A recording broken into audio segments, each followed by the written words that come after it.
Olá pessoal, eu sou a professora Érica e hoje nós vamos falar sobre morfologia. A língua possui uma série de regras, de normas, que a organiza. Nós vimos nas aulas anteriores que a língua é um sistema cognitivo de interação humana que é organizado por meio de regras, de normas. Então, para que a gente possa compreender e produzir enunciados em uma língua, nós precisamos saber quais são essas normas, Então nós utilizamos essas normas mesmo muitas vezes de forma inconsciente, digamos assim, Então são essas organizações. Uma das principais regras, dessas principais normas gramaticais se chama dualidade, Então o Lyells conceituou como dualidade. Então, o que é a dualidade? A dualidade é a capacidade que as línguas possuem de organizar unidades linguísticas, Então, nós temos um número limitado de sons em uma língua. Então, nós temos aí cerca de 30 sons diferentes no português do Brasil, aqui mais ou menos, um pouco mais que isso, levando em consideração as variedades linguísticas. Então, nós temos um número limitado de sons. Então, nós temos as menores unidades de som de uma língua que nós chamamos de fonemas. Então, as fonemas são as menores unidades de som de uma língua. Então, nós já estudamos fonética e fonologia, nós vimos aí as consoantes, as vogais, as semivogais, como fazer essas transcrições fonéticas, por exemplo, Então, nós pegamos essas menores unidades de sons, os fonemas, e nós organizamos formando morfemas. O que são esses morfemas? Os morfemas são as menores unidades de sentido, de significado de uma língua. Então, nós pegamos essas menores unidades de sentido, de significado, e nós formamos palavras, Então, nós temos... as palavras podem ser compostas por um ou mais morfemas, Nós vamos ver isso na aula de hoje. Nós pegamos essas palavras e nós organizamos aí sintagmas. O que são esses sintagmas? São os componentes da sentença, Então, nós estudamos muito isso na análise sintática, por exemplo, Então, quais são as funções sintáticas, por exemplo, sujeito, objeto, predicado, predicativo, etc. Então, são os sintagmas que compõem a sentença. Então, nós organizamos esses sintagmas compondo sentenças, organizamos essas sentenças compondo enunciados, e essa é uma propriedade universal. Então, todas as línguas orais se organizam dessa forma. As unidades menores compondo unidades maiores. Então, as menores unidades de som, organizados formando morfemas, organizados formando palavras, organizados formando sintagmas, formando sentenças, formando enunciados. Então, a língua se organiza dessa forma, é isso que nós chamamos de dualidade. Então, nós já vimos em fonética e fonologia, essas menores unidades de som, os fonemas, por exemplo, as consoantes e as vogais. Então, vamos começar falando sobre a morfologia. Então, antes da gente começar, o que seria essa morfologia? Morfe significa forma, gia significa estudo. Então, morfologia é o estudo da forma. É claro que nós estudamos morfologias em outras áreas do conhecimento. Nós estudamos, por exemplo, morfologia celular, Então nós descobrimos uma série de coisas que compõem a célula, Então, membrana plasmática, mitocôndria, um monte de coisa, Nós estudamos também morfologia vegetal, o processo, por exemplo, de reprodução das plantas, o processo de fotossíntese, Então, cada parte que compõe a planta e cada componente, a função de cada componente, então isso também é morfologia. Linguisticamente falando, no estudo de morfologia, nós estudamos aí os processos de formação de palavras e as partes que a compõem, Então, morfologia, estudo da forma, Bem, pessoal, eu falei para vocês que os morfemas, repetindo, são as menores unidades de significado, de sentido de uma palavra, Então, vocês devem se lembrar de alguns exercícios que a tia Teteca passava pra gente, Então, ela falava assim, olha, a partir da palavra feliz, crie uma palavra usando os prefixos da língua portuguesa. E você colocava lá, infeliz. Então, olha só, infeliz, uma palavra, 2 morfemas. Infeliz. Significa que essa palavra transmite 2 informações, In, não, feliz, feliz, Também a gente pedia, os professores pediam muitas vezes para a gente acrescentar um sufixo, Então, crie uma palavra acrescentando um sufixo. Eu sei, infelizmente. Infelizmente, uma palavra, 3 morfemas, ou seja, uma palavra que transmite 3 informações. Não, feliz, feliz, mente, forma, modo. Então, o mente é um sufixo formador de advérbio, de modo em português. Então, uma palavra, 3 informações, porque eu tenho uma palavra com 3 morfemas, ok? Então, quando eu falo de morfema aqui, eu estou falando das menores unidades de sentido, de significado de uma língua. Então, nós temos muitas vezes uma palavra composta por um morfema só ou por vários, ok? Existem tipos específicos de morfemas, então vamos falar sobre eles agora.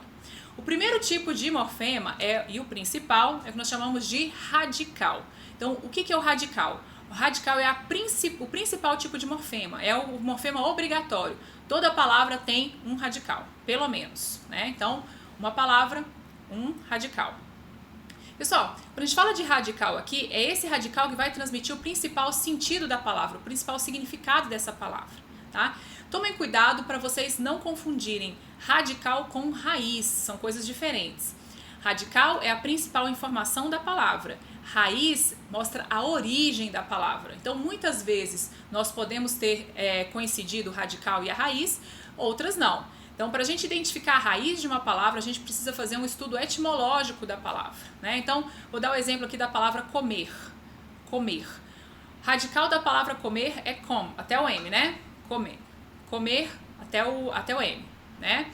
Agora, a raiz da palavra comer, a gente tem que fazer um estudo etimológico.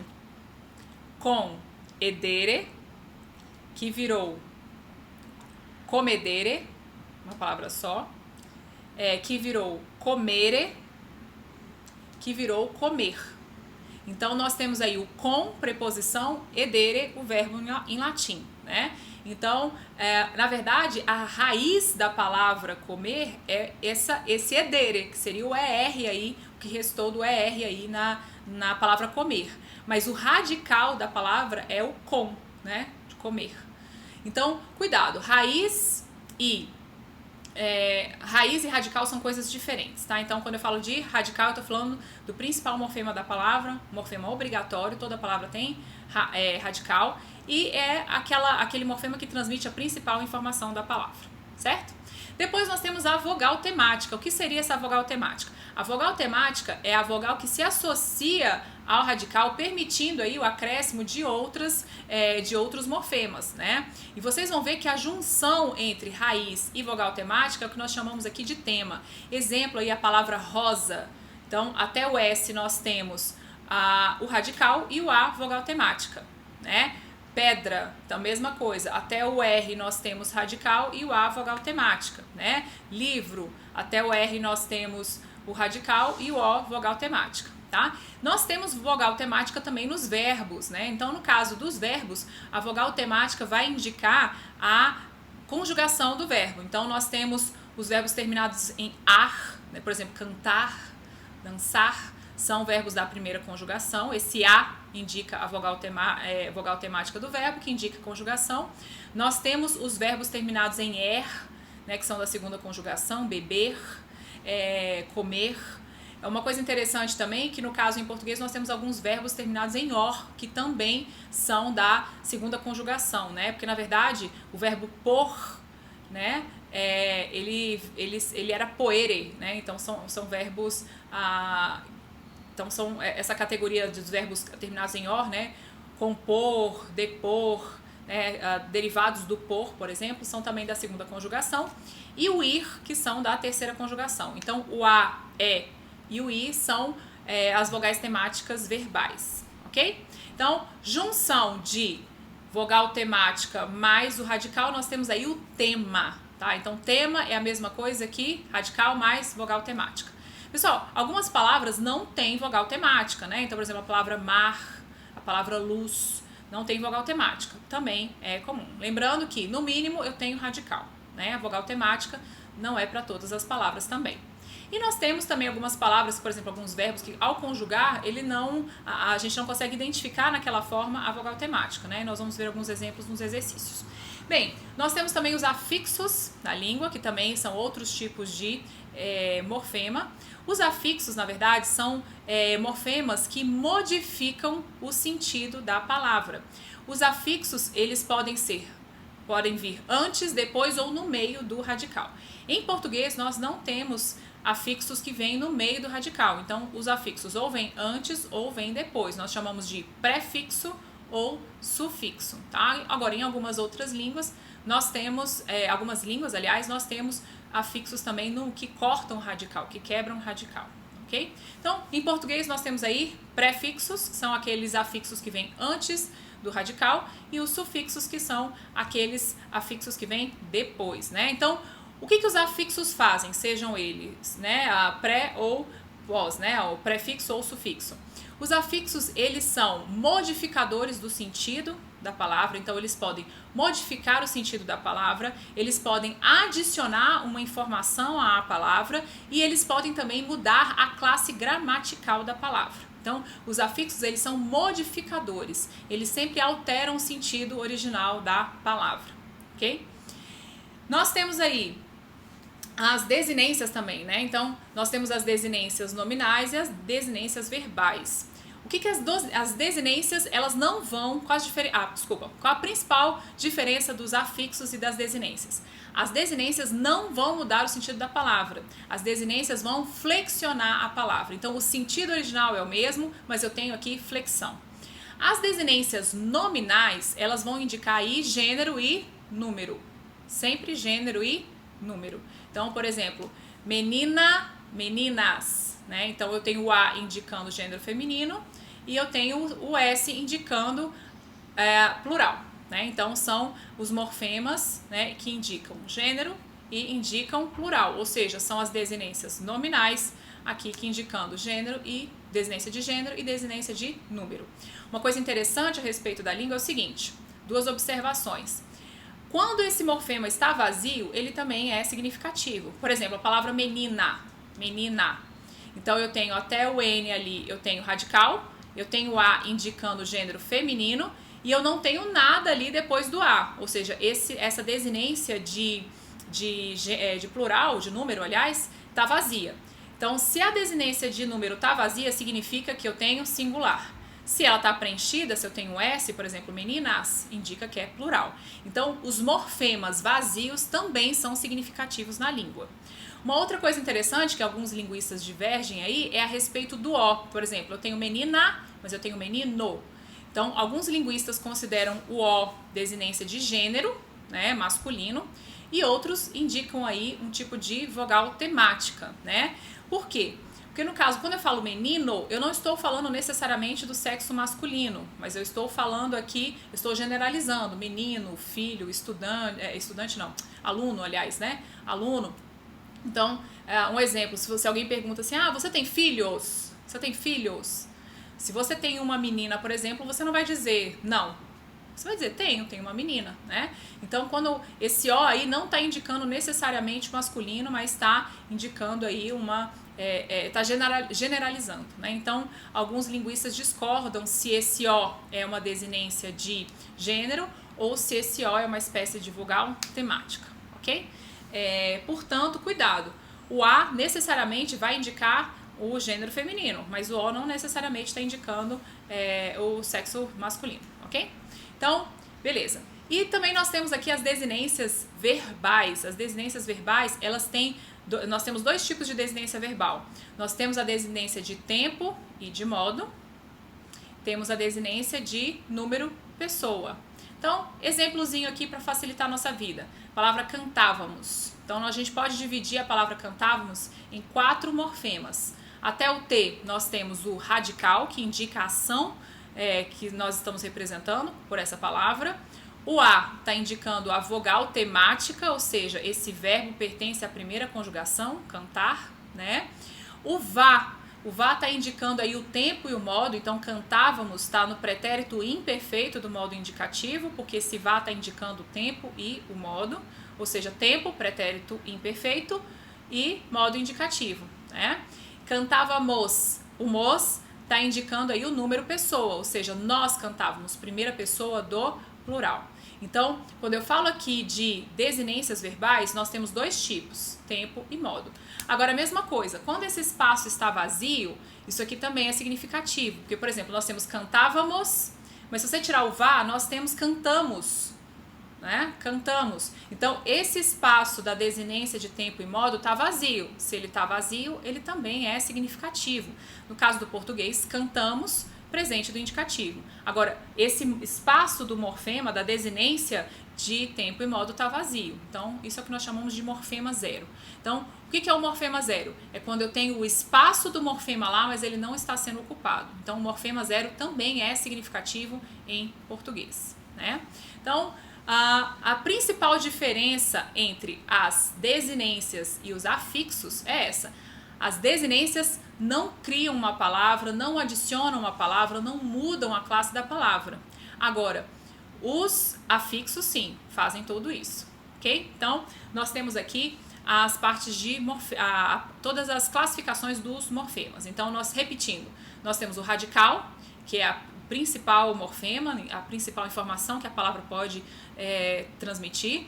Nós temos a vogal temática, que se associa ao radical, né, podendo acrescentar aí outros morfemas. Nós temos os afixos, sejam eles prefixos ou sufixos, né, que modificam a palavra, acrescentam uma informação a essa palavra, ou mesmo mudam a classe gramatical da palavra, né? Então, em português nós temos sufixos formadores de classes gramaticais, né? No caso do mente aí que a gente tinha falado, né? Infelizmente.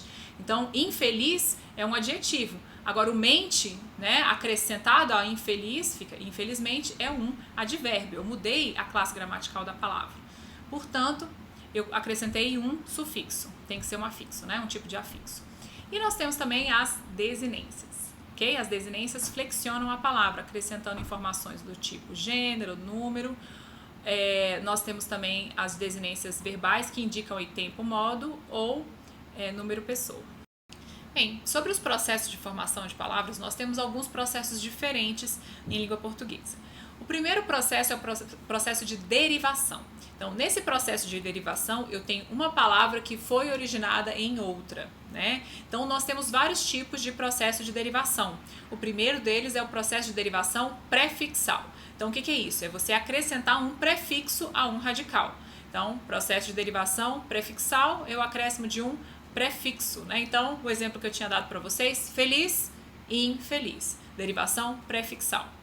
Nós temos também um processo de derivação sufixal. Então, é o acréscimo de um sufixo em língua portuguesa. O exemplo que eu tinha dado foi o felizmente, né? Então, felizmente, o processo de derivação sufixal. Nós temos o processo de derivação parasintético, que é quando eu tenho um prefixo e um sufixo acrescentados ao mesmo tempo. O exemplo do infelizmente. Então, eu tenho um prefixo e um sufixo ao mesmo tempo. Então, derivação parasintética, ok? Temos também a derivação regressiva, ou derivação deverbal, que é quando um substantivo é derivado de um verbo. Exemplo aí, a palavra abalo, que vem de abalar, ou então jogo, que vem de jogar, né?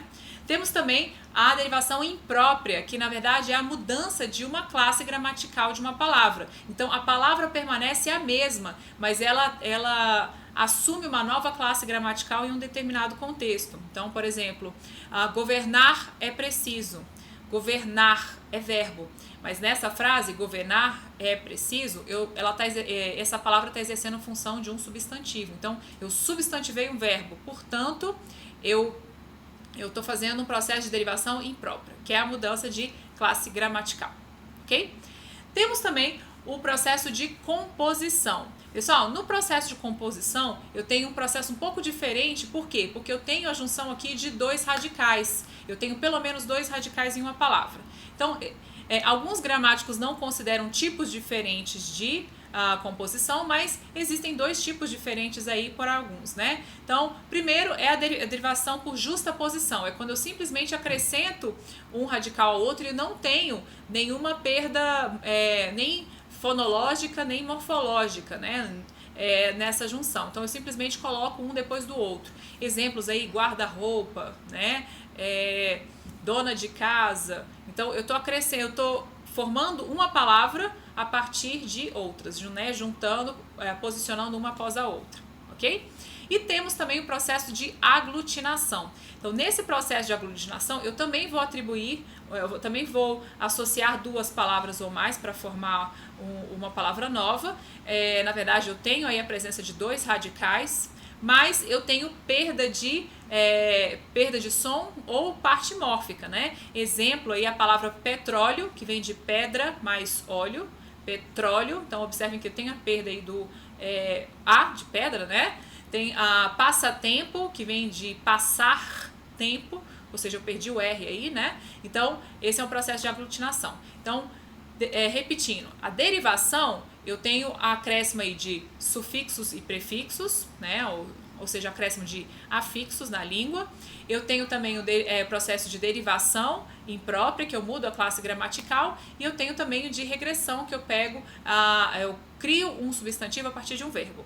Agora, no processo de composição, eu tenho aqui dois ou mais radicais, né? Então, eu posso ter simplesmente a justaposição, é quando eu tenho um depois do outro, sem mudança nem morfológica nem fonológica, ou seja, eu não perdi nenhuma parte do som da palavra, nenhuma parte da palavra. E eu tenho o processo de aglutinação, que eu tenho perda de ou um som ou de uma parte da palavra, ok? Temos também o hibridismo. O hibridismo ele é um pouquinho mais complicado de se identificar, porque eu preciso fazer um estudo etimológico da palavra. Então, no hibridismo, eu tenho a criação de uma palavra a partir de palavras de origens diferentes. Então, para identificar o hibridismo, eu preciso identificar a origem das partes dessa palavra. Então, eu tenho um prefixo latino com um radical grego.